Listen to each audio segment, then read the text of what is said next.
Taryl, where you at? I got some work for you. Oh, it's you. In other words, it's nobody. Hey Taryl, brought this trimmer. Was thinking that maybe you could get it working for me again. It was my father's, and I know that you're just the right man for the job. Oh yeah, Slippers? Well, how much are you looking to spend on trying to fix this old trimmer? Well, I like to go as cheap as possible, obviously. Yeah, that's not gonna happen. For one, we don't work on electrical products. And for two, for $30, you can go to the store and buy a new one. Well, this is my dad's, and I want to get it fixed. Slippers, if it means that much to you, why don't you just take it home and stick it on a shelf and stare at it? Oh, come on, Taryl. This is my dad's. I really want to get it fixed. Get back out there and hedge like we used to when we were young. Don't you got something else other than that old trimmer to remember him by? Don't you got like a old watch or a rifle? Well, I do have his old S&H green stamps coupon book and a pair of his old slips, but I know my father and he would have wanted me to get this thing working. That's just how he was. Would he really, Kerwin? Would he?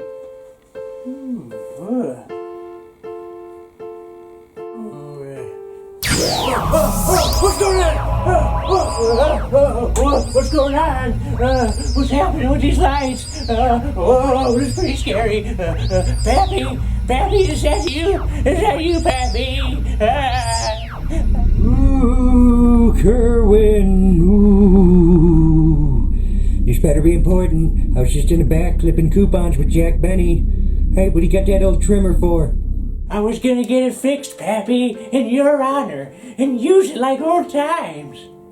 You don't want to use that old thing, son. It's got no power. Throw it out and buy a new one. Quit being so cheap. Oh, come on, Dad. You were the cheapest guy out. Where do you think I got it from? Yeah, that sounds about right. Hey, look, I gotta get going. Jack's calling me. They just opened a free buffet. I gotta get there before the rest of them. So look, that old trimmer, you just need to throw that thing out. It was junk. It never worked right from the start. Quit being so cheap, because after all, son, you can't take it with you when you go. All right, say hi to your mom for me. I gotta get out of here. All right, take care. Bye, Pappy. Bye. Hey, what? Taryl, what the heck you doing back there? Slippers, you caught me. What are you still doing here? I just had a revelation, and think I'm just gonna give you this trimmer as my donation to you. Something tells me that Pappy would have wanted it this way, and plus I can write it off on my taxes. Oh, gee, thanks, Slippers. I'm sure that'll make a nice addition to my dumpster. Pterodactyl here. Today's how-to video is going to be on this here Toro CCR 2000. It's got a Suzuki engine on it. And the problem with this is the carburetor's leaking. And I'm going to show you how to replace the needle and seat. And then here's the part number for the Suzuki needle and seat. It also has a Toro part number, but that's what it looks like. It's got a rubber seat, a needle, and a little sleeve. And I'm going to show you how to go ahead and replace this needle and seat if you got one of these that's leaking gas, probably because of this needle and seat.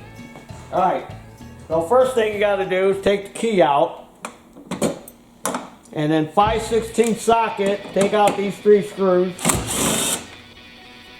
to remove this panel so we can get to the carburetor. Come on. There we go.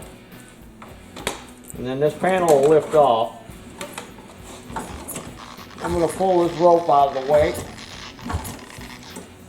And I'm going to tie me a slip knot, just like the band. That'll hold that out of my way. Then tip it up on its nose and get yourself a 3/8 socket and take these 2 screws out here.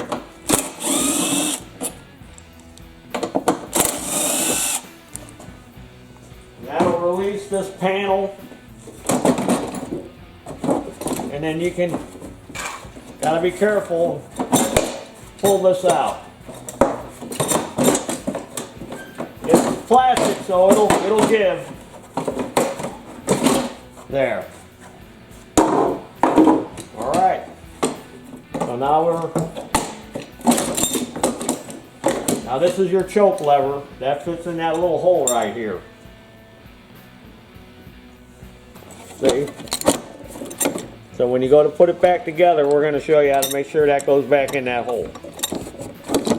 All right, so that gets all out of your way. Go ahead and disconnect the fuel line, which I already did. And then remove these 2 screws, and we can take the carburetor off. All right, I pulled off the primer hose. I got the screws out. There's a little insulator block in here. Don't lose that. And then just go ahead and unhook the link and the little spring that's on the link.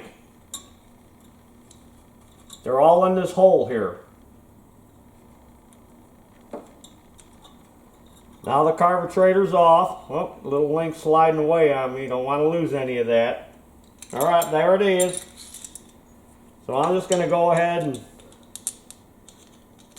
just kind of stick these in a couple of threads to hold that for me. All right, so now we're going to go over to the workbench and I'm going to show you how to replace that needle and seat. Okay, you need a 14mm wrench to take the bowl nut off. And then there's the float and this little cap. Slide this off. And then if you look, there's a little like helper spring on here. So you got to be careful. You don't want to lose that. That little spring is like fine as baby's hair. So I'm going to hold it with one finger and I'm going to pull the hinge pin out and then take that spring out. You see that spring? That spring is tiny. Don't lose it. Now you can pull out the float with the needle. Now see, there's a sleeve in there, and at the bottom of that sleeve is that rubber seat. So you got to get that sleeve out. That's what that sleeve is for. So what I did is I made myself a pulling tool. Here's that pulling tool I made. This is a 1032 self-tapping screw that I got off of some lawnmower. They use these on some lawnmowers. You can tell it's a self-tapper because it's triangular shaped on the bottom. That's how you tell a self-tapper. It's got triangular shape. It'll make its own threads. And then I got this little sleeve, a little piece of tubing that slide screw. And then a 1032 nut. This is off of something on a lawnmower too. It's a little spacer. I save all that stuff. You never know, it'll come in handy. So slide that over. And then you're going to have to push and twist. So this will start making threads in that little sleeve. You can put a little lubricant on it too.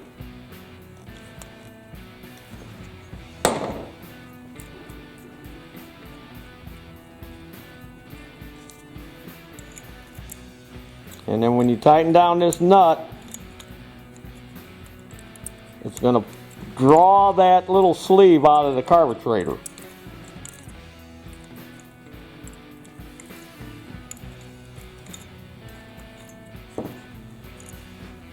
See?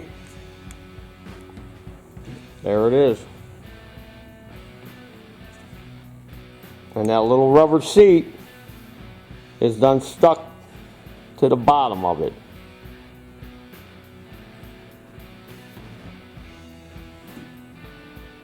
So now we can pull out our new parts. There's our little seat. See, it's got a step on it. And that little step fits in there, like so. Fits in the bottom of this sleeve they got. And clean that out. Blow it out. Make sure no little, you know, from when using that self-tapper, some little bits of that brass, because this one's brass and this one looks like it's nickel. And we're going to blow that out, and then we're going to drive this back in. I'm going to show you how to do that. Alright, there's a few different ways you can reinstall this. Alright, now it kind of drops in there so far, and then you got to press it in the rest of the way. Now if you have, say, a piece of aluminum or brass rod, or you can even use a wooden dowel rod to put it on there, and then take a hammer and tap it down in there. Slide that in there.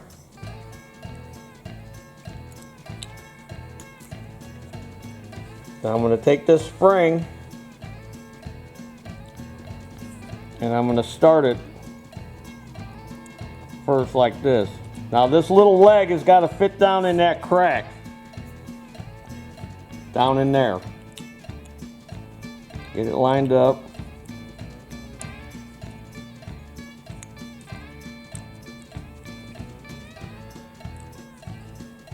And then you want this over the top. You want that rod to be over the top. And then that in there. See, and then that just adds a little extra tension. Don't forget to put this back on. Put this on.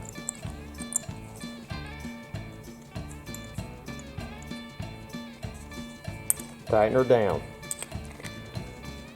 You can replace the bowl gasket if you want while you're ordering your needle and seat. If you want a new bowl gasket, you can order that at the same time. But this one looked to be in good shape. So we got a test stand over here that I made. And it's just made out of an old gas tank with a shutoff valve on it.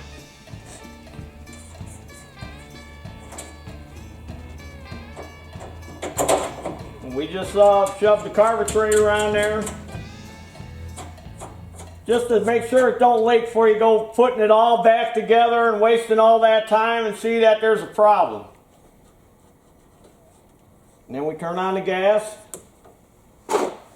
And hopefully I did it right and it don't leak.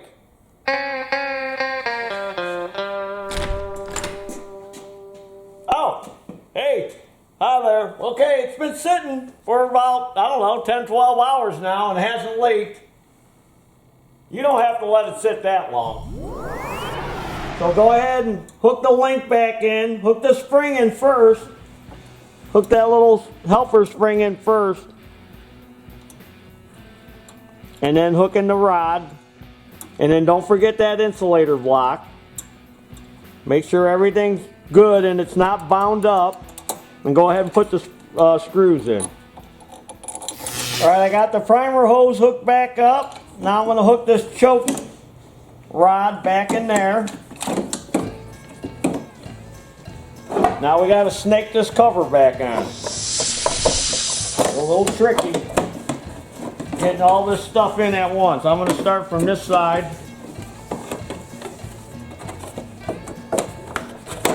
There we go. I'll kind of work it down, making sure that little rod don't pop out of that choke.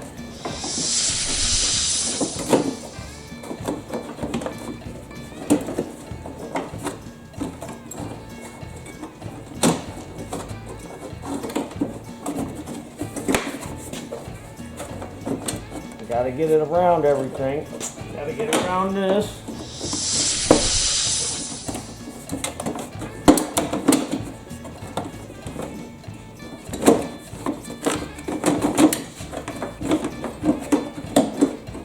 And massage it, get everything in.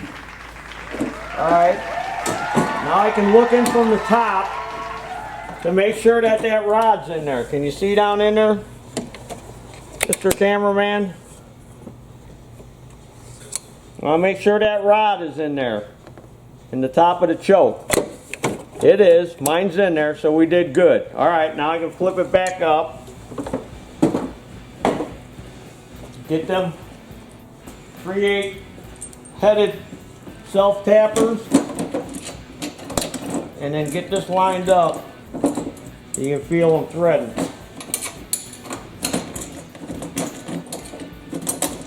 There you go. I can feel them threading in by hand there. All right. Choke, everything's in. Make sure these little flaps here on the end are on the inside, on both sides. All right, now I can go ahead and tighten this down.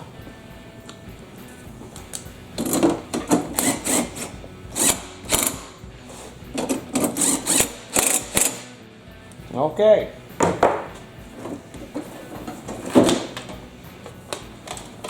Take that slip knot out.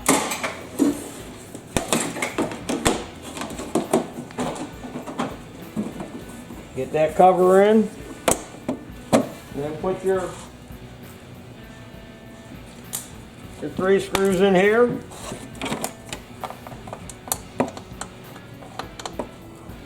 And then that's it. That's all there is to replacing that needle and seat and that Suzuki Carburetor on this CCR 2000. And there's your dinner. Hey, what you got there, bud? Oh, this? Just some old hedge trimmer I'm about to throw in the garbage. Wow, that's a Hedgemaster 3000. Those are going for $500 on eBay all day as is. Really? This thing's worth $500? Hey, you want to buy it? With all due respect, sir, if I had $500, I wouldn't be digging around in these dumpsters looking for treasures.